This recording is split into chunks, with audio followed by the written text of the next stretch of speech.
Hello everyone, welcome back to our YouTube channel Rozgar revision. मैं विश्व कुमार हाजिर हूँ आप सभी के सामने पीवाईक्यू पार्ट 5 का नेक्स्ट लेक्चर का रिवीजन लेकर के, जो कि रहने वाला है आज 13 नंबर लेक्चर। इसके पहले 1 से लेकर के 12 तक का रिवीजन ऑलरेडी हो चुका है और इसका प्लेलिस्ट बना हुआ है, तो जो लोग पिछला वीडियो का रिवीजन देखना चाहते हैं वो जाकर के देख सकते हैं। बाकी आज हम लोग 13th लेक्चर को कंटिन्यू करने वाले हैं और इसका रिवीजन करने वाले हैं हिंदी मीडियम में। तो जो भी हिंदी मीडियम वाले स्टूडेंट्स होंगे वो अच्छे से इसको रिवाइज कर सकते हैं काफ़ी कम टाइम में। बाकी चलिए आज की इस वीडियो को स्टार्ट करते हैं, लेकिन उसके पहले एक और चीज़ मैं आपको बता दूँ, जिन्होंने अपना सिलेबस कंप्लीट कर चुका है जीके वाला, ठीक है, और अगर आप चाहते हैं चैप्टर वाइज एमसीक्यू क्वेश्चंस को प्रैक्टिस करना, तो उसके लिए जो है यूट्यूब के ऊपर फ्री क्लासेस अवेलेबल है। लेकिन अगर आप पीडीएफ के थ्रू जो है अगर आप प्रैक्टिस करना चाहते हैं तो उसके लिए मैं लाया हूँ आप सभी के लिए 49 रुपीज़ का ये बैच, जिसके अंतर्गत आपको 100 रुपये मतलब 49 रुपीज़ में आपको जो है हर एक चैप्टर का जो है 100 एमसीक्यू क्वेश्चंस आपको देखने को मिलेगा, चाहे वो बायोलॉजी हो, केमिस्ट्री हो, सबका आपको चैप्टर वाइज इस तरीके से देखने को मिल रहा है फ्रेंड्स। तो अगर आपको इसको एनरोल करना है तो सिंपली आपको टेलीग्राम के ऊपर जाना है और I am Kumar Vishu search करना है और हमको वहाँ पर जो है मैसेज कर देना है इसके रिगार्डिंग। आपको वहाँ पर जो है इसके बारे में जो भी कुछ पूछना होगा या एनरोल करना होगा वहाँ पर आपको इन्फॉर्मेशन मिल जाएगी। बाकी चलिए बिना किसी देरी के वीडियो को स्टार्ट करते हैं एंड फर्स्ट क्वेश्चन यहाँ पर जो डिस्कस करते हैं, जो कि रहने वाला आपका कौन सा पट्टाडक्कल मंदिर का समूह नहीं है। ठीक है, तो पट्टाडक्कल मंदिर की अगर हम बात करेंगे फ्रेंड्स, ठीक है, तो रावणफाड़ी जो है आपका पट्टाडक्कल का नहीं, बल्कि ये जो है आपका ऐहोल ग्रुप का यहाँ पर जो है मंदिर है। ठीक है, इसके अलावा अगर हम बात करते हैं यहाँ पर कि जो मंदिर होता है, ठीक है, तो 2 टाइप का मंदिर हम लोगों ने पढ़ा था, एक नागर पढ़ा था और एक द्रविड़ पढ़ा था कल वाले वीडियो में। तो जो नागर था हम लोगों ने पढ़ा था कि जो उत्तर भारत है वहाँ पर देखने को मिलता है, और जो द्रविड़ शैली वाला जो होता है वो आपका दक्षिण भारत में देखने को मिलता है।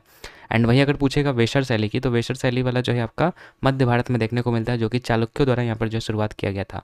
वही अगर दक्षिण वाला पूछेगा तो दक्षिण वाला जो है आपका पल्लव के द्वारा किया गया था। ठीक है, और नागर वाला जो था वो आपका गुप्त के द्वारा, गुप्ताज के द्वारा किया गया था स्टार्ट। ठीक है, तो तीनों को पता होना चाहिए कि नागर, द्रविड़ और वेशर शैली क्या था और किसके द्वारा स्टार्ट किया गया था ये चीज़। बाकी ये मध्य भारत में जो है वेशर शैली है और चालुक्य द्वारा इसके स्थापित शुरुआत की गई है इसकी। बाकी अगर हम बात करते हैं ये जो आपका वेशरा शैली है, ठीक है, इस पे ज़्यादातर आपको जो है कर्नाटका और जो होयसाल है, होयसाल जिसकी राजधानी आपका हालेबीडु है, ठीक है, या द्वार समुद्र में। तो होयसाल में जो आपको एक सिताराकार मंदिर देखने को मिलता है, ठीक है, स्टार्ड शेप का, ठीक है, जो कि चेन्नाकेश्वर मंदिर है, जो कि भगवान विष्णु को समर्पित है, वो इसी आपका जो है वेशरा शैली का एक एग्जाम्पल है आपका। ठीक है, बाकी होयसलेश्वर जो मंदिर है आपका, आपको बता दें ये भगवान शिव का है, तो ये भी चीज़ आप याद रखिएगा। बाकी हमसे यहाँ पर पूछा था क्या कि कौन सा मंदिर जो है पट्टाडक्कल मंदिर का यहाँ पर जो है समूह नहीं है, पट्टाडक्कल का समूह नहीं है, तो रावणफाड़ी हम लोग का करेक्ट आंसर हो जाएगा, क्योंकि ये पट्टाडक्कल का नहीं बल्कि ऐहोल ऑफ ग्रुप जो है, ठीक है, उसका यहाँ पर है। इसके अलावा अगर हम बात करते हैं यहाँ पे, तो जो हमारा विरूपाक्ष मंदिर है, जैसे कि आपको पता होगा कि विरूपाक्ष मंदिर आपका 2 है, एक आपका हम्पी वाला है और एक आपका पट्टाडक्कल वाला है। तो हम्पी वाला जो था उसका निर्माण लक्कन दंदेशा ने किया था, ये विजयनगर एम्पायर के समय में ये किया गया था। ठीक है, बाकी पट्टाडक्कल की बात करेंगे तो ये भी आपका कर्नाटका में ही पड़ता है, लेकिन ये जो आपका रानी लोक महादेवी के द्वारा बनवाया गया था। ठीक है, और अगर हम बात करते हैं एक होता है ऐहोल वाला, तो ऐहोल वाला में आपका इसका एग्जाम्पल हो जाएगा, जैसे कि लड़खान हो जाएगा, दुर्गा मंदिर हो जाएगा, और जो अभी ये रावणफाड़ी हम लोगों ने पढ़ा वो। बाकी इसके अलावा जो पट्टाडक्कल की बात करेंगे तो विरूपाक्ष, संगमेश्वर, ठीक है, इसके अलावा पापनाथ जो है, ये सब आपका पट्टाडक्कल मंदिर का समूह है। लेकिन रावणफाड़ी जो आपका ऐहोल वाला है, तो ये चीज़ आपको यहाँ से समझ में आ गया होगा। बाकी जो दुर्गा मंदिर है आपका ये ऐहोल वाला, ठीक है, तो ये आपको पता होना चाहिए कि अपसाइडल आधार पर है। अपसाइडल आधार किसको बोलते हैं, अपसाइडल इस तरीके का होता है, मतलब इस तरीके से आधा अंडानुमा हो जाएगा और कुछ इस तरीके से, तो ये बेस रहता है और इसी पर जो है मंदिर का निर्माण हुआ रहता है, तो इसको बोलते हैं अपसाइडल बेस्ड। ठीक है, जो कि 14 साल पहले बनवाया गया था ऐसा अनुमान है। तो ये दुर्गा मंदिर के बारे में याद रखिएगा, जो कि ऐहोल ऑफ ग्रुप का जो मंदिर है, ठीक है, उसका है एग्जाम्पल। बाकी इसमें और कुछ तो नहीं है। बाकी अगर हम बात करते हैं यहाँ पर जो मोढेरा का सूर्य मंदिर कल हम लोगों ने पढ़ा था, ठीक है, तो ये आपका भीमदेव प्रथम ने बनवाया था, जो कि सोलंकी राजवंशी से बिलोंग करते थे, मतलब सोलंकी डायनेस्टी जो था उससे बिलोंग करते थे भीमदेव प्रथम। इन्होंने मोढेरा का जो सूर्य मंदिर है वो निर्माण करवाया था। बाकी खजुराहो में जो कंदरिया महादेव मंदिर है ये आपका जो है किसके द्वारा किया गया था, तो ये आपका किया गया था, एक चंदेल शासक था जिसका नाम था विद्याधर करके, ठीक है, उसने जो है इसका निर्माण करवाया था। तो खजुराहो वाला आपको पता होना चाहिए और मोढेरा वाला आपको याद हो जाना चाहिए। तो पहला क्वेश्चन यही था। बाकी सेकंड क्वेश्चन की तरफ बढ़ते हैं। बड़े सबसे शक्तिशाली चोल शासक माने जाने वाले जो राजराज प्रथम है वो कब जो है राजा बने थे, तो 985 ईस्वी में जो है ये जो राजराज प्रथम थे, जिनको कि हम लोग राजेंद्र प्रथम के नाम से भी जानते हैं, ठीक है, तो इनको जो है 985 में यहाँ पर बनवाया गया था। सॉरी, राजराज प्रथम अलग थे, राजेंद्र प्रथम अलग है, ठीक है, मैंने गलती बोल दिया। राजराज प्रथम की बात होगा तो ये आपका 985 में बनवाया गया था, जो कि चोल शासक थे एक। ठीक है, बाकी अगर हम बात करते हैं सोलंकी राजवंश के बारे में, तो सोलंकी राजवंश जो कि आपका उसमें हम लोगों ने पढ़ा था भीमदेव प्रथम एक थे जिन्होंने मोढेरा सूर्य मंदिर का निर्माण करवाया था, तो उसी में जो है एक मारू गुज्जर शैली पर जो है ये थे। ठीक है, बाकी इसके अलावा जैन मंदिर की हम बात करें राजस्थान वाला, ठीक है, जो कि आपका दिलवाड़ा जैन मंदिर के नाम से जाना जाता है। ठीक है, माउंट आबू में जो है ये लोकेटेड है, राजस्थान के माउंट आबू में। इसके अलावा राजेंद्र प्रथम की अगर हम बात करते हैं तो ये 1014 से लेकर के 1044 एडी के बीच में जो है इनका कार्यकाल था, ठीक है। और इन्हीं के समकालीन थे आपके महमूद गजनवी, ठीक है, जो कि मोहम्मद बिन कासिम के बाद जो है दूसरा इस्लामिक आक्रमणकारी जो है भारत में हुए थे, ठीक है।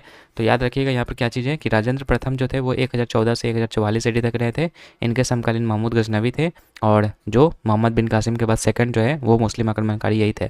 बाकी ये चीज़ तो मैंने बता ही दिया कि नागर शैली गुप्तों को द्वारा निर्माण करवाया था और द्रविड़ शैली आपका पल्लवों को द्वारा बनवाया गया था।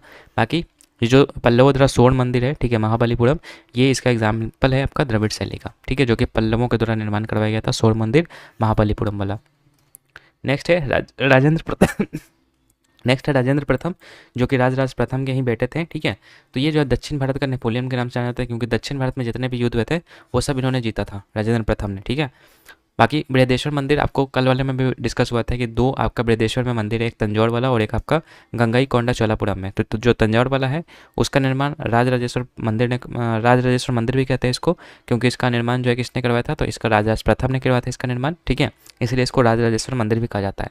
इसके अलावा जो गंगाईकोंड चोलापुरम है, बृहदेश्वर वाला जो मंदिर है गंगाईकोंड चोलापुरम वाला, तो इसका निर्माण राजेंद्र फर्स्ट ने किया था, ठीक है। और राजेंद्र प्रथम के बारे में ये भी चीज़ याद रखिए कि इन्होंने सिलोन पर विजय प्राप्त किया था, सिलोन जिसको कि श्रीलंका का नाम जाना जाता था, तो उस पर ये विजय प्राप्त किया था, क्योंकि इनकी जो नेवी थी, ठीक है, नेवी आर्मी जो थी वो काफ़ी ज़्यादा स्ट्रांग थी, तो जिसके कारण से श्रीलंका पर जो है वो पूर्णतः उन पर अधिकार करने में सक्षम रहे थे राजेंद्र प्रथम, ठीक है।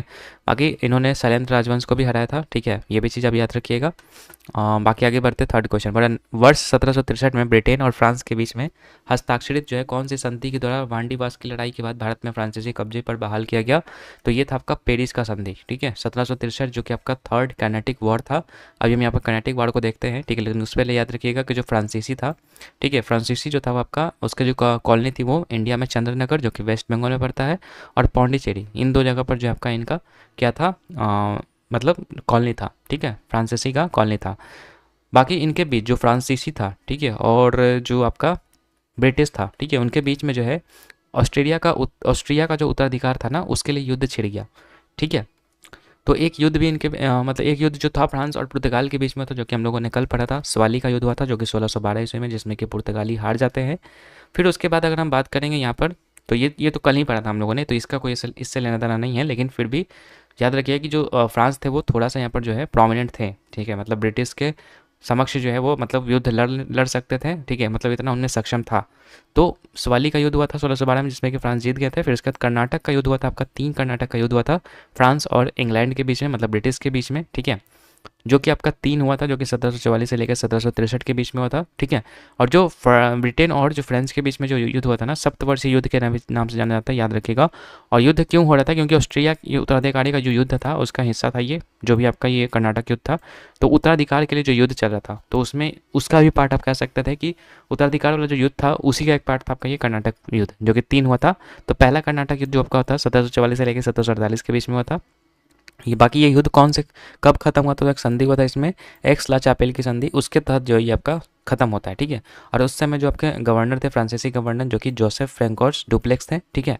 तो ये भी आपको याद रखना चाहिए कि पहला जो पहला जो आपका कर्नाटक युद्ध हुआ था, तो उसमें जो है कौन थे, फ्रांसीसी गवर्नर। बाकी इसके अलावा द्वितीय कर्नाटक युद्ध की अगर हम बात करेंगे तो 1749 से 1754 के बीच में चला था। इसको अंबर के युद्ध के साथ शुरुआत हुई थी इसकी, ठीक है। बाकी इसकी समझौता हुई थी पुडुचेरी की संधि के साथ। इसके अलावा जो तीसरा कर्नाटक युद्ध था, जो कि 1756 से 63 के बीच में हुआ था, जो कि वांडीवास के युद्ध इसी में आता है 1760 ईस्वी में। तो इसमें अंग्रेज की तरफ से आपका जो है आयरकुट था, ठीक है, और फ्रांस की तरफ से आपका कांटे डी लाली था, ठीक है। इसमें जो आयरकुट है वो जीत जाता है। बाकी लास्ट में एक पेरिस की संधि होती है, तो यही हमसे क्वेश्चन भी पूछा था कि कौन सी संधि हुई थी 1763 ईस्वी में, तो ये आपका हो जाएगा पेरिस की संधि। 4th नंबर क्वेश्चन है आप सभी के सामने, अंग्रेजों ने वर्ष कौन से वर्ष में जो है एंग्लो सिख युद्ध में सिखों को हराने के बाद पंजाब पर कब्जा कर लिया, तो ये आपका 1849 ईस्वी में, याद रखिएगा कि अंग्रेजों ने 1849 ईस्वी में एंग्लो सिख युद्ध में सिख को हराने के बाद जो है पंजाब पर कब्जा कर लिया। अब देखिए यहाँ पर जो है इसका भी कुछ स्टोरी है। सबसे पहले देखिए 1809 ईस्वी में अमृतसर की संधि होती है किसके किसके बीच में, तो महाराणा रंजीत सिंह और ईस्ट इंडिया कंपनी के बीच में। और इसके तहत ये था कि जो सतलज नदी था ना, उसको एक सीमा बनाया गया था और बोला गया था कि सतलज नदी के जो ऊपर वाला भाग है उसमें जो है सिख लोग रहेंगे और नीचे वाले भाग में जो है शासन ईस्ट इंडिया कंपनी या फिर ब्रिटिश का रहेगा, ठीक है। तो ये आपका डिसाइड हुआ था अमृतसर की संधि में 1809 ईस्वी में।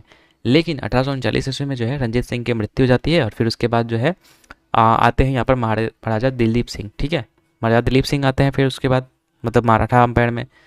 तो जब ब्रिटिश देखिए कि इनका जो है मतलब अभी शासन व्यवस्था जो है सही तरीके से नहीं चल रहा है, ठीक है, जो भी मराठा है उनका, तो इसी चीज़ का लाभ उठाते हुए जो भी अंग्रेज थे, ठीक है, चूंकि जानते थे कि सतलज नदी जो है एक बाउंड्री सीमा रेखा है, अगर वो लोग पार करेंगे तो हमको जो है आक्रमण करने या फिर मतलब उन पर जो हमला करने का हमको जो है एक बहाना मिल जाएगा। तो उसके लिए क्या किया कि जो भी अंग्रेज था वो सतलज नदी के आसपास जो है अपने सेना खड़ा कर दिया, जिससे मराठों को ये लगा कि अब ये जो है हम लोग पे आक्रमण करने वाले हैं, तो वो लोग आक्रमण करें इससे पहले हम लोग जाकर के उस पर आक्रमण कर देते हैं। तो वो लोग जो है सतलज नदी को क्रॉस कर गए। अब ये यहाँ पर जो है ब्रिटिशर्स को यहाँ पर जो बहाना मिल गया कि उन्होंने संधि का उल्लंघन किया है, तो अब कुछ भी हो सकता है। तो युद्ध फिर हुआ था आपका। तो पहला आंग्ल मैसूर युद्ध इसी के फलस्वरूप हुआ था 1845 ईस्वी में। और ये खत्म कैसे हुआ था? तो ये खत्म हुआ था आपका लाहौर की संधि से, जो कि अंग्रेज और महाराजा दिलीप सिंह के बीच में हुआ था। इसके अलावा फिर सेकंड जो आपका आंग्ल मैसूर युद्ध हुआ था, लेकिन उसके पहले भी आपका एक अलीवाल का युद्ध हुआ था 1846 ईस्वी में, जो कि प्रथम एंग्लो सिख युद्ध का ही एक हिस्सा था। ठीक है, तो अलीवाल का युद्ध भी आप याद रखिएगा 1846 ईस्वी में हुआ था। बाकी इसमें इसके बाद एक आपका भैरोवाल की संधि हुई थी अलीवाल का युद्ध के बाद। ठीक है, फिर उसके बाद द्वितीय आंग्ल सिख युद्ध होता है, जो कि आपका 1848 ईस्वी में होता है। ठीक है, इस समय भारत के गवर्नर जनरल आपका लॉर्ड डलहौजी थे, और इसके फलस्वरूप जो आपका दिलीप सिंह को बंदी बना लिया गया था, जो सेकंड आंग्लो सिख युद्ध हुआ था। ठीक है, तो इसमें जो आपका दिलीप सिंह जो थे उनको बंदी बना लिया गया था, और जो उनके पास कोहिनूर हीरा था उसको भी चुरा लिया गया था। ठीक है, अब कोहिनूर हीरा का थोड़ा सा आप देखिएगा कि कोहिनूर हीरा कैसे किसके पास पहुंचता है। तो सबसे पहले कोहिनूर जो है वो काकतीय वंश से मतलब वो लोग निकाले थे गोलकुंडा के खान से। फिर ये काकतीय वंश से फिर मुगल के पास पहुंचता है, फिर मुगल के बाद जो है नादिर शाह के पास पहुंचता है 1739 ईस्वी में, और फिर ये पंजाब के रंजीत सिंह के पास जाता है, और फिर इसके बाद ब्रिटिशर्स यहाँ से छीन लेते हैं, और अभी तक जो है हमारा कोहिनूर हीरा जो है वो ब्रिटिशर्स के पास ही है।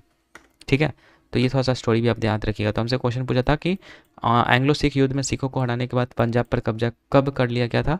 तो 1849 इसका जो है करेक्ट आंसर हो जाएगा, क्योंकि द्वितीय आंग्ल मैसूर युद्ध आंग्ल सिख युद्ध जब हुआ था तो उसके बाद फिर यहाँ पर जो है सिख का मतलब अस्तित्व ही खत्म हो गया था एक प्रकार से। ठीक है, चलो आगे बढ़ते हैं। नेक्स्ट वर्ड है भारतीय संविधान के भाग 5 अध्याय सेकंड में निम्नलिखित में से कौन सा प्रावधान शामिल नहीं है? तो पहला बोल रहा है कुछ मामलों में संसद के दोनों सदनों में संयुक्त बैठक। तो देखिए, अगर हम बात करेंगे भाग सेकंड का जो चैप्टर सेकंड है ना, वो पार्लियामेंट के बारे में डिस्कस करता है, जो कि 79 से लेकर के 122 आर्टिकल के बीच में आता है। ठीक है, तो इसमें से बोल रहा है कुछ मामलों में संसद के दोनों सदनों की संयुक्त बैठक। तो जी हाँ, ये आपका संसद वाला ही आर्टिकल में आता है। आर्टिकल अगर बात करेंगे तो आपका आर्टिकल नंबर 108 में आता है ना। ठीक है, 108 में आता है संसद के संयुक्त बैठक की। तो ये तो होगा इसमें शामिल। उसके बाद संसद के अवकाश के दौरान अध्यादेश जारी करने की राष्ट्रपति की शक्ति जो है, ये ऑर्डिनेंस पावर बोला था। ऑर्डिनेंस पावर हम लोग 123 में पढ़े हैं। ठीक है, तो यही हम लोग का उस हिसाब से आंसर हो जाएगा। ठीक है, 123 नंबर, क्योंकि यही हम लोग का जो है सेकंड चैप्टर से अलग है। ठीक है, क्योंकि थर्ड चैप्टर में आपका जो है पावर ऑफ ऑर्डिनेंस दिया गया है राष्ट्रपति का। बाकी इसके अलावा संसद में प्रयोग की जाने वाली भाषा जो कि बताई गई यहाँ पर पार्लियामेंट वाला आर्टिकल में ही, जो कि था आपका 120 नंबर आर्टिकल में है, और संसद में चर्चा पर प्रतिबंध ये आपका 121 नंबर आर्टिकल में है। ठीक है, तो ये सब आपका जो है संसद का पार्ट यानी कि सेकंड चैप्टर का है, लेकिन बी वाला छोड़ करके, बी वाला थर्ड चैप्टर का हिस्सा है आपका। तो गलत पूछा था यहाँ पर, तो इसलिए हम लोग का बी सही हो जाएगा। बाकी अगर पूछेगा संयुक्त बैठक नहीं होती है, कब नहीं होती है? जब धन विधेयक का कोई मामला है या फिर संविधान संशोधन विधेयक है, तो उस केस में कोई भी आपका संयुक्त बैठक नहीं होगा। बाकी ये संयुक्त बैठक जो है बुलाने का अधिकार किसको होता है? तो ये आपका आर्टिकल नंबर 108 के तहत जो है राष्ट्रपति को ये अधिकार मिला हुआ है कि जो आपका राष्ट्रपति है वो दोनों सदनों की संयुक्त बैठक करवा सकता है, जिसको कि ऑस्ट्रेलिया के संविधान से लिया गया है। ठीक है, अब ये संयुक्त बैठक कब बुलाया जाता है? तो जैसे मान लीजिए कि लोकसभा के पास मान लीजिए कोई एक बिल है, ठीक है, वो बिल लोकसभा ने राज्यसभा को भेजा, ठीक है, और राज्यसभा ने राष्ट्रपति को भेज दिया, तब तो कोई दिक्कत नहीं होगा, राष्ट्रपति उसके सहमति से जो है बिल पास हो जाएगा, वो एक्ट बन जाएगा। लेकिन अगर लोकसभा ने राज्यसभा को भेजा और राज्यसभा उसको अपने पास रखे हुए रह गया 6 महीने तक, तो जब 6 महीने तक रखे हुए रहता है ना, तो इस केस को कहते हैं डेडलॉक। ठीक है, मतलब कि यहाँ पर जो है कुछ ना कुछ इंटरफेयर हो रहा है, तो ऐसे केस में जो है आपका राष्ट्रपति जो है एक संयुक्त बैठक करेगा लोकसभा और राज्यसभा की, और फिर उस पर चर्चा करके जो है जो भी एक्ट वगैरह उस पर देखा जाएगा कि हाँ ये सही है कि नहीं। अगर सही होगा तो फिर उसको जो है पास करवा करके जो है एक्ट बनाया जाएगा। तो ये आपका होता है संयुक्त बैठक में। ठीक है, तो ये लोकसभा के नियमानुसार होता है, याद रखिएगा। बाकी 3 बार संयुक्त बैठक अभी तक हो चुका है। एक आपका दहेज प्रथा बिल जो कि आपका 1960 में हुआ है, एक आपका बैंकिंग सर्विस कमीशन बिल जो कि 1977 में हुआ है, और एक है आपका आतंकवाद की रोकथाम विधेयक जो कि आपका 2002 में हुआ। तो 3 आपको जो यहाँ पे याद रखना है, 3 संयुक्त बैठक हुई अब तक, जो कि कौन कौन है वो भी आपको याद रखना है। बाकी 108 में ज़्यादा इतना पढ़ने की जरूरत है नहीं, क्योंकि वही चीज़ लिखा गया है कि यहाँ पर जो संसद के एक सदन में पारित हो जाता है, लेकिन दूसरे सदन में अगर खारिज कर दिया जाता है तो और विधेयक को संसद में पेश किए जाने की तारीख से 6 महीने की अवधि बीत चुकी है, तो राष्ट्रपति जो है असहमति के समाधान के बाद के लिए संसद के दोनों सदनों का मतलब क्यों बुला सकता है वो भी मैंने बता दिया ऑलरेडी, ठीक है। तो उतना पढ़ने की जरूरत नहीं है, बाकी वही चीज़ लिखा गया इसमें भी। आगे बढ़ते हैं, आर्टिकल नंबर 120 क्या होता है, लेकिन उसके पहले संयुक्त संयुक्त बैठक की अध्यक्षता कौन करता है, तो ये करता है आपका लोकसभा की अध्यक्ष जो होता है वो। अगर लोकसभा का अध्यक्ष अनुपस्थित है तो लोकसभा का जो उपाध्यक्ष है वो जो है संयुक्त बैठक की अध्यक्षता करेगा। अगर वो भी नहीं है तो फिर राज्यसभा का उपाध्यक्ष करेगा, ठीक है। तो 3 केस आपको याद रखना है। सबसे पहले लोकसभा अध्यक्ष, अगर वो नहीं है तो लोकसभा का उपाध्यक्ष, अगर वो भी नहीं है तो राज्यसभा का उपाध्यक्ष करेगा। नेक्स्ट है 120। नेक्स्ट 120 में क्या है, तो वही संसद में प्रयोग की जाने वाली भाषा जो कि आपका अंग्रेजी और हिंदी है, तो उसके बारे में बात कहा गया है। और आर्टिकल नंबर 121 में है संसद में चर्चा पर रोक के बारे में, यानी कि सर्वोच्च या उच्च न्यायालय के किसी न्यायाधीश के अपने कर्तव्यों के निर्वहन में आचरण के संबंध में संसद में कोई चर्चा नहीं होगी, सिवाय इसके कि राष्ट्रपति को संबोधित एक प्रस्ताव प्रस्तुत करने के लिए न्यायाधीश को हटाने की प्रार्थना की जाए, जैसे कि इसके बाद प्रावधान किया जाएगा। सिंपल से आप ऐसे याद कर सकते हैं कि संसद में जो चर्चा है उस पर रोक आर्टिकल नंबर 121 में है। इसके अलावा 122 की अगर हम बात करते हैं तो इसमें आपका अदालतें संसद की कार्रवाई की जांच नहीं करेगी, ये चीज़ आपका लिखा गया आर्टिकल नंबर 122 में, ठीक है। मतलब अदालत जो भी होगा जैसे सुप्रीम कोर्ट, हाई कोर्ट, वो संसद की कार्रवाई में जाँच नहीं करेगी, ठीक है। आर्टिकल नंबर 123 के अनुसार अध्यादेश बनाने की शक्ति जो है फिर इन द ब्लैंक्स को सबसे महत्वपूर्ण विधायी शक्ति है। किसको मिला हुआ है आर्टिकल नंबर 123 के साथ अध्यादेश बनाने का, तो ये आपका इजी है, राष्ट्रपति को ये पावर मिला हुआ है। बाकी अध्यादेश की अधिकतम सीमा क्या होती है, तो ये 6 महीना एंड 6 सप्ताह हो सकता है। अब ये अध्यादेश होता क्या है, जैसा मान लीजिए कि लोकसभा और राज्यसभा अगर अनुपस्थित है, ठीक है, और आपको ये भी पता है कि जब तक राज्यसभा और लोकसभा नहीं रहेगा तब तक कोई भी एक्ट जो है वो मतलब कोई भी बिल जो एक्ट नहीं बन सकता। तो अगर मान लीजिए कि अगर लोकसभा नहीं है या फिर राज्यसभा नहीं है, दोनों में से कोई नहीं है या फिर दोनों ही नहीं है, तो उस केस में राष्ट्रपति के पास ये पावर है कि वो टेम्पररी एक लॉ बना सकता है, इसी को ऑर्डिनेंस पावर कहते हैं, ठीक है। तो ये 6 महीने 6 सप्ताह तक अधिकतम रह सकता है, ये चीज़ आपका लिखा गया है। बाकी आपको बता दें एक आर्टिकल नंबर 123 है, ठीक है, इसके अंतर्गत जो है आर्टिकल नंबर 123 नहीं है, ठीक है, सॉरी, ये और कुछ है, ठीक है। अब देखिए एक केस यहाँ पर हुआ था 1987 में, डीसी वाधवा मामला करके हुआ था, जो कि जिसका कारण यह था कि बिहार के राज्यपाल द्वारा लगातार अध्यादेश जारी करना असंवैधानिक है। मतलब देखिए ये जो बिहार थे, मतलब एक केस हुआ था कि जो बिहार के राज्यपाल थे ना, उन्होंने क्या किया था कि जो भी आपका लेजिस्लेटिव असेंबली था उसको वो भंग कर देते थे, और भंग करने के बाद जो खुद से अपना जो है एक लॉ बना सकते थे, ठीक है, और उसको ही मतलब ऑर्डिनेंस पावर का यूज करके जो है अलग अलग लॉ बनाते रहते थे। तो ये आपका डीसी वाधवा केस में ये बात बोला गया कि 1987 में कि बिहार के राज्यपाल द्वारा लगातार अध्यादेश जारी करना असंवैधानिक है, ठीक है, ये चीज़ लिखा गया था। बाकी 1 2 3 तो मैंने बता ही दिया, यहाँ पर ऑर्डिनेंस से रिलेटेड है, ठीक है। जब संसद का कोई सत्र नहीं चल रहा है तो वो ऐसे अध्यादेशों को प्रख्यापित कर सकता है। प्रख्यापित का मतलब हो सकता है प्रोरोग का मतलब कुछ दिनों के लिए वो टाल सकता है, ठीक है, जब तक उसको आवश्यकता लगता है तो वो उस हिसाब से वो करेगा। बाकी आगे इस अनुच्छेद में प्रख्यापित अध्यादेश की शक्ति और प्रभाव संसद के अधिनियम के समान होगा, लेकिन ऐसा प्रत्येक अध्यादेश नहीं होगा, ठीक है। बाकी संसद के दोनों सदनों के समक्ष रखा जाएगा। संसद की पुनः बैठक के 6 सप्ताह की समाप्ति पर कामकाज बंद हो जाएगा, या राष्ट्रपति द्वारा किसी भी समय वापस लिया जा सकता है। तो उतना ज़्यादा इंपॉर्टेंट नहीं, बस सिंपल 123 में याद कर लीजिएगा, इतना डीप में पूछेगा भी नहीं। पूछेगा बस ये कि अध्यादेश जो है जारी करने का अधिकार जो है कौन सा आर्टिकल में है, तो 123 में। अगर वही पूछेगा स्टेट वाले में तो स्टेट वाले में 231 याद रखिएगा। चलिए आगे बढ़ते हैं। सरकार के अंग आपको पता होगा विधायिका, कार्यपालिका और न्यायपालिका होता है। विधायिका कानून बनाता है, कार्यपालिका कानून लागू करता है, और न्यायपालिका समीक्षा करता है। बाकी अनुच्छेद 213 मैंने बता दिया आपको कि ये जो आपका राज्यपाल को जो है अध्यादेश जारी करने का यहाँ पर जो है पावर देता है। इसके अलावा बात करते हैं भारतीय संविधान के अनुच्छेद और भागों के कौन सा राज्य विधानमंडल से संबंधित है। तो राज्य वाला पूछेगा तो हम लोगों का हो जाएगा 6, संघ वाला पूछेगा तो 5, और राज्य वाला पूछेगा तो 6। अनुच्छेद की बात करेंगे तो आर्टिकल नंबर 168 से लेकर के 212 तक है। कौन कौन सा है, तो इसमें 6 चैप्टर है। संघ वाले में 5 चैप्टर था, इसमें 6 चैप्टर है। कौन सा 6 चैप्टर है, तो पहला चैप्टर है आपका राज्य से रिलेटेड, मतलब राज्य की परिभाषा के बारे में बताया गया 152 आर्टिकल नंबर, ठीक है। चैप्टर 2 में जो है आपका 153 से लेकर के 167 तक है, जो कि आपका राज्य की कार्यपालिका के बारे में बताता है कि इसमें कौन कौन शामिल होते हैं। तो राज्य की कार्यपालिका में आपका एक तो कि राज्यपाल हो जाएगा, ठीक है, CM हो जाएगा, उसके बाद आपका काउंसिल ऑफ मिनिस्टर हो जाएगा, और एडवोकेट जनरल हो जाएगा, ठीक है। तो ये सब आपका जो है इसमें है। बाकी इसके अलावा चैप्टर 3 में जो आपका राज्य की विधानमंडल के बारे में है, जो कि आपका 168 से 212 के बीच में आता है। चैप्टर 4 में अध्यादेश, जो कि मैंने बताया था कि 213 होता है। इसके अलावा उच्च न्यायालय, ठीक है, उच्च न्यायालय चैप्टर 5 में आता है, जो कि 214 से लेकर के 231 तक है। इसके अलावा चैप्टर 6 की बात करेंगे तो अधीनस्थ न्यायालय इसमें आएगा, जो कि 232 से लेकर के 237 तक है, ठीक है। इसके अलावा बात करते हैं हम लोग भाग 6 में, ठीक है। जो राज्यपाल है, ठीक है, उसको जो है डी ज्यूरे कहा जाता है। जिस तरीके से हम लोग का राष्ट्रपति को डी ज्यूरे कहा जाता है, उसी प्रकार से राज्यपाल को भी यहाँ पर जो डी ज्यूरे कहा जाता है, और मुख्यमंत्री को जो डी फैक्टो कहा जाता है, ठीक है। आगे है 8 नंबर क्वेश्चन, बोला भारत में लघु हिमालय और शिवालिक के बीच स्थित अनुदैर्ध्य घाटी जो है भौतिक विशेषता का नाम क्या है उसका, तो इसको दून बोलते हैं फ्रेंड्स। मतलब लघु हिमालय और शिवालिक के बीच का जो अनुदैर्ध्य घाटी है उसको दून के नाम से जानते हैं। बाकी सबसे बड़ा अगर दून पूछेगा तो आपका देहरादून हो जाएगा। दोआब अगर पूछेगा कि दोआब क्या होता है, कि दो नदियों के बीच का जो क्षेत्र होता है ना उसको दोआब कहते हैं। दुआर क्या होता है, तो दुआर होता है भारत के पूर्वोत्तर क्षेत्र में शिवालिक हिमालय की जगह पाए जाने वाले क्षेत्र चाय की खेती के लिए महत्वपूर्ण भूमिका होते हैं, और उसको दुआर कहते हैं, ठीक है। इसके अलावा कश्मीर घाटी की बात करेंगे तो जिस तरीके से हम लोग का लघु हिमालय और शिवालिक के बीच में दून आता है, तो उसी तरीके से ग्रेटर हिमालय और मिडिल हिमालय के बीच में जो आपका कश्मीर घाटी पड़ता है, जो कि आपका जाफरान के लिए बहुत ज़्यादा फेमस है, ठीक है।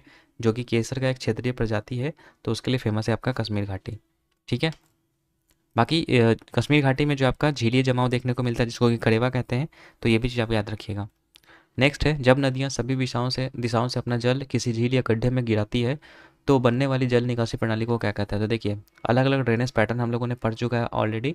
वो है कि अलग अलग दिशाओं से जो है एक पॉइंट पर आकर के जो है यहाँ पर नदियाँ मिल रही है, तो ये किस प्रकार का जो है आपका रहेगा, तो इसको बोलते हैं अभिकेंद्रीय नदी तंत्र।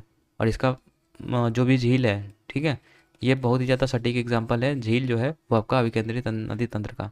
इसके अलावा और भी बहुत सारा होता है, जैसे रेडियल वाला बात करेंगे तो रेडियल में क्या होता है कि ऊंचे भूभाग से जो है एक पॉइंट से चारों डायरेक्शन में जो है आपका पानी बह रहा है, ठीक है। तो इसको बोलते हैं हम लोग क्या, इसको बोलते हैं रेडियल ड्रेनेज पैटर्न, ठीक है। तो अमरकंटक प्लेट्यू जो है वो इसका बहुत बड़ा एग्जाम्पल है, कि जो यहीं से नर्मदा नदी निकलती है जो कि इस तरीके से इधर बह जाती है, और जो सोन नदी है वो इधर बह जाती है, ठीक है। मतलब चारों डायरेक्शन में ये फैल रही है। इसका मतलब ये है कि ये जो रेडियल ड्रेनेज पैटर्न को दिखाती है अमरकंटक प्लेट्यू, ठीक है। इसके अलावा डेंड्रिटिक जो होता है वो आपका वृक्ष के समान जाल निकासी होता है। मतलब इस तरीके से जो पेड़ का जो छाल होता है ना, मतलब या पेड़ का डंठल जो होता है उस तरीके से बह गई है, ठीक है। तो इसको बोलते हैं हम लोग क्या, ट्रेलिस। रेडियल वाला तो मैंने बता दिया यहाँ पर कि ऊंचे भूभाग आमतौर पर एक विशेष शिखर है जिससे नदियाँ नीचे की ओर बढ़ती है और फिर सभी दिशाओं में बहती है, ठीक है। रेडियल ड्रेन मैंने बता दिया, इतना ज़्यादा बताने की जरूरत है नहीं। इसके अलावा बात करेंगे सेंट्रल ड्रेनेज पैटर्न की, तो ये आपका भी केंद्रीय है, यानी कि इसमें अलग अलग पॉइंट से जो है एक पॉइंट पर आकर के जो है मिलेगा, ठीक है। उसको हम लोग बोलते हैं सेंट्रीपिटल ड्रेनेज पैटर्न, ठीक है। इसके अलावा लास्ट हम लोग बात करते हैं यहाँ पर रेक्टेंगुलर ड्रेनेज पैटर्न की, तो ये उतना इंपॉर्टेंट नहीं, बस नाम याद रखिएगा यहाँ पे। इसके अलावा यूट्रोफिकेशन के बारे में सत्य बताना है कि यूट्रोफिकेशन आखिर होता क्या है। तो यूट्रोफिकेशन के बारे में याद रखिएगा कि यह तत्व होता है जब बहुत अधिक नाइट्रोजन पानी के समृद्ध बनता है, जिसमें पौधे एवं शैवाल की अत्यधिक वृद्धि हो जाती है, ठीक है। मतलब यूट्रोफिकेशन कब होता है, तो ये जब आपका पानी में नाइट्रोजन की मात्रा ज़्यादा हो जाती है, तब ये जो आपका यूट्रोफिकेशन देखने को मिलता है। अब इसका प्रोसेस क्या है कि जब आपका पानी में नाइट्रोजन और फास्फोरस की मात्रा ज़्यादा हो जाएगी, तो फिर आपका शैवाल की आबादी में जो है तेज़ी से वृद्धि होगा। अब शैवाल अगर तेज़ी से बढ़ेगा तो फिर बायोमेडिकल ऑक्सीजन की डिमांड बढ़ेगी, क्योंकि पानी में मछली भी है, ठीक है, पानी में आपका जो है वो एल्गी भी है, ठीक है। तो ऐसे में यहाँ पर जो है हाई एनर्जी हाई ऑक्सीजन की नीड होगी, तो इसीलिए यहाँ पर जो है ऑक्सीजन तो नहीं मतलब कह सकते हैं, हाँ ऑक्सीजन ही तो होगा ना, ऑक्सीजन की नीड पड़ेगी, हाई ऑक्सीजन। तो अब यहाँ पर जो है ऑक्सीजन का लेवल धीरे धीरे कम होता जाएगा, ठीक है। तो इसके कारण से जो मछलियाँ हैं वो मरने लगेंगी, ठीक है। तो ये होता है यूट्रोफिकेशन के प्रोसेस, याद रखिएगा। बाकी आगे है 11 नंबर, भारत में मौद्रिक नीति समिति के अध्यक्ष कौन होते हैं। तो मौद्रिक नीति समिति के अध्यक्ष आपका वही गवर्नर होते हैं भारत के, जो है आपके भारतीय रिजर्व बैंक का जो होता है ना गवर्नर, ठीक है, वो होता है आपका मौद्रिक नीति समिति का। बाकी इसमें 6 मेंबर्स होते हैं, 3 आपका डायरेक्ट सरकार से और 3 आपका जो है आरबीआई से आते हैं, तो याद रखिएगा। इसके अलावा बात करते हैं ध्वनि की प्रबलता जो है किस इकाई में मापी जाती है, तो इसको डेसिबल में मापी जाती है, ठीक है। बाकी आयाम पर ये निर्भर करता है प्रबलता। आयाम क्या होता है, तो ये होता है एम्पलीट्यूड, ठीक है, एम्पलीट्यूड। तो इस पर डिपेंड करता है आपका जो भी ध्वनि की प्रबलता है। इसके अलावा बात कर लेते हैं ध्वनि तरंग की विशेषता क्या है। तो आवृत्ति जो होता है, फ्रीक्वेंसी जो होता है वो 1 में टाइम पीरियड होता है, यानी कि 1 में आवर्तकाल होता है। अगर हम इसका पूछेंगे मात्रक क्या होता है तो सेकंड इनवर्स हो जाएगा, ठीक है, या इसी को हर्ट्ज कहते हैं। बाकी जो आवृत्ति होता है ना, इसमें लड़की की आवाज़ जो होती है वो ऊंची पिच होती है, हाई पिच होती है, और उच्च तीक्ष्णता होती है, हाई स्प्रिलेंस होती है। क्यों, क्योंकि जो इसमें वोकल कॉर्ड होती है ना तेज़ी से कंपन करते हैं, क्योंकि जो भी हम बोलते हैं वो वोकल कॉर्ड के ही कारण बोलते हैं। तो वोकल कॉर्ड में जो है आपका यहाँ पर क्या हो जाता है, कंपन बहुत तेज़ करता है, इसलिए लड़कियों की जो आवाज़ होती है वो पतला होती है। तो अगर मोटा रहेगा यहाँ पर, ठीक है, मतलब जो आपका क्या बोलते हैं यहाँ पे मतलब जितना आपका हाई पिच रहेगा उतना ही ज़्यादा आपका जो है मतलब यहाँ पर जो है लो मतलब आवाज़ आएगा, मतलब भारी नहीं आएगा। लेकिन वही अगर देखेंगे बॉयज़ में, तो बॉयज़ में जो आपका लो पिच देखने को मिलता है, क्योंकि उसमें जो वोकल कॉर्ड होते हैं वो तेज़ी से कंपन नहीं करते। तो वोकल कॉर्ड के कंपन के कारण ही जो है आपका पिच डिसाइड होता है, याद रखिएगा। बाकी आयाम क्या होता है, तो आयाम होता है ध्वनि की प्रबलता यानी कि लाउडनेस, इसको एम्पलीट्यूड बोलते हैं, मात्रक डेसिबल होता है। ठीक है, इससे ऊपर की ध्वनि को शोर माना जाता है, मतलब 0 से 130 डेसिबल जो है एक नॉर्मल साउंड है। ठीक है, अगर इससे ऊपर जाएगा तो फिर उसको शोर माना जाता है। बाकी आयाम को ध्वनि उत्पन्न होने पर माध्यम के कंपन कणों के उनके औसत स्थिति से अधिकतम विस्थापन की मात्रा की प्रबलता के रूप में परिभाषित किया जा सकता है। ये चीज़ यहाँ पर लिखा गया आयाम के बारे में। बाकी नोट क्या होता है यहाँ पर, तो नोट होता है वह ध्वनि जो कई आवृत्तियों के मिश्रित होने पर उत्पन्न होती है, उसको नोट कहते हैं। बाकी ये सबसोनिक, सुपरसोनिक, हाइपरसोनिक, ट्रांससोनिक, ये अलग अलग यहाँ पर टाइप्स हैं। इसको आप थोड़ा सा देख लीजिएगा कि इसका जो मैक नंबर होता है सबसोनिक का वो 1 से कम होता है। सुपरसोनिक में जो मैक वैल्यू होता है वो 1 से ज़्यादा और 5 से कम होता है, और हाइपरसोनिक में 5 से ज़्यादा होता है, और ट्रांससोनिक में जो आपका 1 के बराबर होता है। इसके अलावा 13 होता है कौन सा एक विषाणु जनित रोग है, यानी कि वायरल से होने वाला रोग है। तो ये हो जाएगा चिकन पॉक्स आपका। ठीक है, मलेरिया की बात करेंगे तो मादा एनोफिलीज मच्छर की तरह होता है। पोलियो की बात करेंगे तो 2014 में इसका जो है उन्मूलन हो चुका है, मतलब ख़त्म हो चुका है ऐसा बोला जाता है। बाकी जोनास ए साल्क, ठीक है, इसके द्वारा जो है वैक्सीन का निर्माण करवाया गया था पोलियो का, याद रखिएगा। स्मॉल पॉक्स की बात करेंगे जिसको कि छोटी माता कहते हैं। ठीक है, ये कौन से वायरस के कारण होता है, तो वेरियोला वायरस के कारण होता है। और इसका जो वैक्सीन क्या है छोटी माता का, तो ये एडवर्ड जेनर ने दिया है। इसके अलावा चिकन पॉक्स बोलेगा तो ये आपका वेरिसेला जोस्टर वायरस के कारण होता है। और मलेरिया की बात करेंगे तो ये आपका प्लाज्मोडियम के द्वारा होता है, जो कि प्रोटोजोआ से प्राप्त होता है। बाकी इसके कारण जो है आपका काला अजार होता है, ठीक है, जिसको कि लैमिनेशिया कहते हैं। और स्लीपिंग सिकनेस आता है जिसको कि ट्रिप्नोसोमा कहते हैं। ठीक है, और ये जो आपका ट्रिप्नोसोमा होता है वो आपका से मक्खी जो होता है ना, उसके काटने के फलस्वरूप ये होता है। तो ये चीज़ भी आपको याद होना चाहिए। बाकी आगे बढ़ते हैं। वायरस के कारण होने वाली बीमारी तो कल भी हम लोगों ने ये चीज़ दिखा था, तो अब आज के इस वीडियो में नहीं देखेंगे। आगे बढ़ते हैं डायरेक्ट। डेंगू कैसे होता है, तो डेंगू जो होता है वो आपका फ्लेवी वायरस के कारण होता है। ठीक है, इसका वाहक कौन होता है, तो वाहक होता है मादा एंडीज मच्छर, जिसको कि चिकनगुनिया भी कहते हैं, तो याद रखिएगा। बाकी एड्स क्या होता है, तो एड्स आपका जो है ये भी आपका जो है वायरस से होने वाला रोग है। एड्स का फुल फॉर्म होता है एक्वायर्ड इम्यून डिफिशियंसी सिंड्रोम। ठीक है, तो ये होता है आपका एड्स का फुल फॉर्म।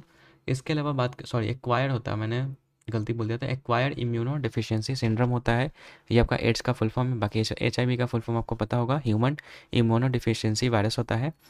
बाकी HIV जो होता है वो रेट्रोवायरस के नाम से भी जाना जाता है। अगर संचरण का माध्यम इसका बात करेंगे तो ये यौन संपर्क से फैल सकता है, या तो आपका रक्त चढ़ाना है, मतलब मान लीजिए कि कोई ऐसा व्यक्ति है जो बीमारी से ग्रसित है, मतलब उसको एड्स है, तो अगर हम वही वाला खून को जो है दूसरे में चढ़ा देंगे, ठीक है, तो यहाँ पर जो है आपका गड़बड़ हो जाएगा। ठीक है, इसके अलावा बात करते हैं हम लोग यहाँ पर, ठीक है, माता से बच्चों में भी ये जो आपका फैल सकता है। आगे बात करते हैं जांच। ठीक है, तो इसकी जांच के लिए कौन सा यूज़ किया था, तो जांच के लिए जो आपका अलीसा टेस्ट होता है एड्स की जांच के लिए। ठीक है, जिसका मतलब होता है एंजाइम लिंक्ड इम्यूनोसॉर्बेंट ऐसे। ठीक है, बाकी एड्स दिवस याद रखिएगा कि एड्स दिवस जो आपका 1 दिसंबर को सेलिब्रेट किया जाता है। 14 नंबर क्वेश्चन बोला है निम्नलिखित में से कौन सा चित्र मेंडलीव की आवर्त सारणी को दर्शाता है, जो कि 1872 में जर्मन जर्नल में प्रकाशित हुआ था। तो याद रखिएगा कि जो आपका मेंडलीव वाला जो आवर्त सारणी था उसमें 6 आपका जो है आवर्त था, और 7 जो आपका पीरियड था। 7 पीरियड और 6 7 पीरियड और 6 ग्रुप था। तो ये था आपका मेंडलीव के समय में, जो कि 1872 में आया था। तो C नंबर करेक्ट आंसर हो जाएगा। बाकी आगे है यहाँ पर डोबेडाने का त्रिएक नियम आपको पता होना चाहिए कि 1817 में आया था।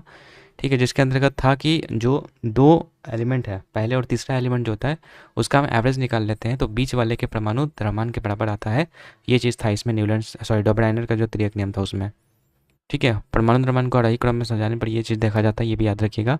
इसके अलावा बात करते हैं न्यूलैंड्स का जो अष्टक नियम है। ठीक है, जब तथ्यों को उनके परमाणु द्रव्यमान के बढ़ते क्रम में व्यवस्थित किया जाता है तो हर 8वें तत्व के गुण जो है समान होते हैं। 1865 में ये बात बोला गया था। ठीक है, कि न्यूलैंड्स का अष्टक नियम में क्या था कि प्रत्येक पहला एलिमेंट और 8वां एलिमेंट दोनों का गुण क्या है, वो सेम है।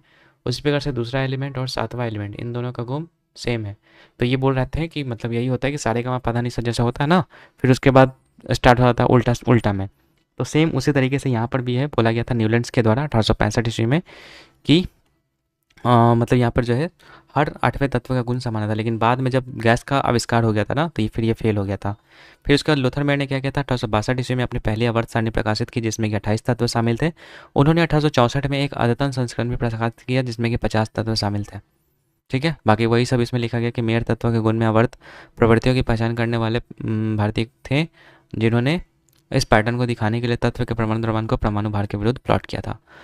इसके अलावा बात करते हैं हम लोग यहाँ पर आवर्त सारणी के जनक कौन होते हैं, तो ये आपका मेंडलीव हो जाएंगे। अगर आधुनिक पूछेगा तो ये आधुनिक वाला आपका हो जाएगा हेनरी मोजले। ठीक है, बाकी मेंडलीव की आवर्त सारणी की अगर हम बात करेंगे इसकी विशेषता की, तो मेंडलीव की आवर्त सारणी 1859 में डिमित्री मेंडलीव ने दिया था। ठीक है, मेंडलीव एक रूसी वैज्ञानिक और आविष्कारक थे। मेंडलीव ने उस समय ज्ञात 63 तत्वों को उनके घटते सापेक्ष परमाणु द्रव्यमान के कम से कम व्यवस्थित किया। ठीक है, बाकी आधुनिक आवर्त सारणी की बात करेंगे तो ये आपका हेनरी मोजले ने दिया था 1913 में।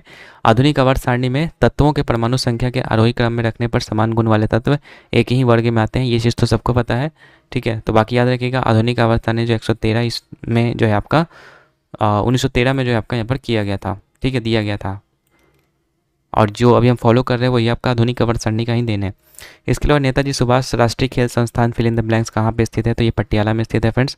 बाकी अगर पूछेगा ये जो आपका है वो भारतीय खेल प्राधिकरण से संबंधित है, जो कि 1984 में इसका जो स्टैब्लिश्ड हुआ था। और राष्ट्रीय पर्वतारोहण संस्थान की बात पूछेंगे तो ये आपका दिरांग घाटी हो जाएगा, जो कि अरुणाचल प्रदेश में है। इसके अलावा नेहरू पर्वतारोहण संस्थान जो कि आपका उत्तरकाशी उत्तराखंड में है। अरुणिमा सिन्हा की बात करेंगे तो आपका बॉलीवुड खिलाड़ी है, जो कि आपको 2015 में इनको पद्मश्री से सम्मानित किया जा चुका है। 7 बार राष्ट्रीय बॉलीवुड विजेता ये रह चुकी है। और अगर पूछेगा विश्व में दूसरी दिव्यांग महिला और जिसने माउंट एवरेस्ट को फतेह किया था, तो ये हो जाएगा आपका कौन, नाम सर ने बताया था लेकिन अभी मुझे याद नहीं आ रहा, लेकिन फिर भी याद रखिएगा कि पहले भारतीय महिला जो कि विश्व में दूसरी दिव्यांग महिला थी जिसने माउंट एवरेस्ट को फतेह की, तो अरुणिमा सिन्हा, ये लिखा तो है, सॉरी अरुणिमा सिन्हा हो जाएगा ना। ठीक है, चलो आगे बछेंद्री पाल के बारे में आपको बताओगे कि पहली भारतीय महिला थी जो कि आपका माउंट एवरेस्ट पे चढ़ी थी और इंडिया की। ठीक है, अगर पूछेगा यहाँ पर ऑल ओवर वर्ल्ड में तो सबसे पहले आपका जो है तेजिंग नॉर्गे और एडमंड हिलेरी यहाँ पर चढ़े थे। इसके अलावा संतोष यादव के बारे में याद रखने की 2 बार माउंट एवरेस्ट पर चढ़े थे, पहली भारतीय महिला थी ये। ठीक है, बाकी इसके अलावा काला घोड़ा काला उत्सव प्रतिवर्ष कहाँ पर आयोजित किया जाता है, ये सब आपका महाराष्ट्र का है, मुंबई का है। इसके अलावा गुड़ी पड़वा, नाग पंचमी, नराली उत्सव, नराली पूर्णिमा, ये सब आपका जो है किसका है, महात्मा गांधी का यहाँ पर जो है या फिर तो आप लोग का भी है, इसको आप ले सकते हैं। इसके अलावा बात करते हैं ओथेलो नामक दुखद कहानी के लेखक कौन है, तो ओथेलो नामक दुखद कहानी के लेखक जो है विलियम शेक्सपियर है। विलियम शेक्सपियर के द्वारा और भी कई सारे पुस्तकें यहाँ पर लिखी गई है, जैसे कि एज यू लाइक इट। ठीक है, एज यू लाइक इट हो जाएगा, मच और डू अबाउट हो जाएगा, नथिंग हो जाएगा, हैमलेट हो जाएगा, और इसके अलावा रोमियो जूलियट हो जाएगा। ये सब आपका जो है विलियम शेक्सपियर की पुस्तकें हैं। इसके अलावा बात करते हैं 18 नंबर क्वेश्चन बोल रहा है नृत्याचार पुरस्कार विजेता, संगीत नाटक अकादमी पुरस्कार विजेता और कालिदास सम्मान विपिन गुरु। ठीक है, विपिन गुरु के बारे में बात आ रही है यहाँ पे कि विपिन गुरु अगर रहेंगे तो यहाँ पर जो है इनको कौन सी उपाधि दी गई थी, गुरु विपिन सिंह को तो हजाबा की उपाधि दी गई थी, मणिपुर के राजा के द्वारा ये दिया गया था। बाकी ये मणिपुरी से बिलोंग करते हैं, याद रखिएगा। बाकी एक्सपर्ट की बात करेंगे मणिपुरी की, तो सबसे पहले याद रखिएगा यहाँ पर जो है झावेरी सिस्टर याद रखना है, बेम्बावती देवी याद रखना है, निर्मला मेहता देखना है यहाँ पे, गुरु विपिन सिंह तो बता ही दिया। इसके अलावा चारू माथुर, देवयानी चलिया, ठीक है, और अलूना कालबुनी, ये सब आपका जो है मणिपुर के कुछ फेमस यहाँ पर जो है क्या है डांस है। ठीक है, आगे बढ़ते हैं हम लोग यहाँ पर नेक्स्ट। बाकी इसके अलावा अन्य में राजकुमार सिंघाजीत सिंह और नीलेश्वर मुखर्जी याद कर सकते हैं। 19 क्वेश्चन जो कि आज का सेकंड लास्ट क्वेश्चन है, किसने मेजर ध्यानचंद खेल रत्न अवार्ड 2024 नहीं जीता है, तो ये हो जाएगा आपका सुमित अंतिल। ठीक है, हरमनप्रीत सिंह आपको हॉकी से रिलेटेड है, प्रवीण कुमार एथलीट से हैं, ठीक है, गुकेश डी चेस से हैं, तो इन सबको जो है खेल रत्न अवार्ड 2024 मिल चुका है। बाकी अगर बात करते हैं खेल रत्न अवार्ड की, तो ये आपका खेल क्षेत्र में सबसे बड़ा हाईएस्ट सिविलियन अवार्ड है, खेल क्षेत्र में बात कर रहा हूँ। इसके अलावा पुराना नाम की बात करेंगे तो ये जो आपका राजीव गांधी खेल रत्न पुरस्कार था, जो कि यहाँ पर याद रखना है आपको। ठीक है, इसके अलावा बात करेंगे हम लोग यहाँ पर फर्स्ट कौन थे यहाँ पर जिनको कि खेल रत्न अवार्ड मिला था 1991 से 92 में, तो ये थे आपके इंदिरा गांधी। ठीक है, इंदिरा गांधी सॉरी विश्वनाथन आनंद ना, विश्वनाथ आनंद। ठीक है, पहला द्रोणाचार्य पुरस्कार की हम बात करते हैं 1985 में जो ये दिया जाता है, किसको दिया जाता है? तो ये दिया जाता है कि गुरुओं को, ठीक है, जो अच्छा कोच होता है ना, जो अच्छा गुरु होता है उसको ये दिया जाता है। तो पहले बार स्टार्ट हुआ था 1985 में, जिसमें कि 3 व्यक्तियों को दिया गया था। एक थे बालचंद भागवत, एक थे ओपी भारद्वाज और एक थे ओ एम नाम्बियार। तो जो आपका कालचंद्र भागवत भास्कर थे, ठीक है, ये कुश्ती से संबंध रखते थे। ओपी भारद्वाज जो मुक्केबाजी से, और ओ.एम. नाम्बियार की बात करेंगे तो आपका एथलीट, ठीक है। तो ये आपको याद रखना। बाकी आज का लास्ट क्वेश्चन है हम लोग का, आईसीसी पुरुष one day cricketer of the year award 2024 किसने जीता है? तो अजमतुल्ला उमरजाई, जो कि अफगानिस्तान के क्रिकेटर हैं, उन्होंने ये जीता है। बाकी अगर इंडिया को पूछेगा तो इंडिया का जो है आपका उस टाइप में शॉट नहीं है, ठीक है। तो याद रखिएगा यहाँ पे क्या हो जाएगा, अजमतुल्ला उमरजाई अफगानिस्तान। जसप्रीत बुमराह की बात करेंगे, इनको क्रिकेटर ऑफ द ईयर और test cricketer of the year के नाम से यहाँ पर जो है सम्मानित किया गया है। तो ये था आज का लेक्चर, और जिसमें कि आज हम लोगों ने 20 क्वेश्चंस को यहाँ पर जो डिस्कस कर लिया है। बाकी आज का वीडियो कैसा लगा आप मुझे कमेंट सेक्शन में बताइएगा। अगर अच्छा लगा है तो बस ऐसे ही देखते जाइएगा, रेगुलर रहिएगा, ठीक है। और क्या, मिलते हैं नेक्स्ट वीडियो में, तब तक के लिए गुड बाय।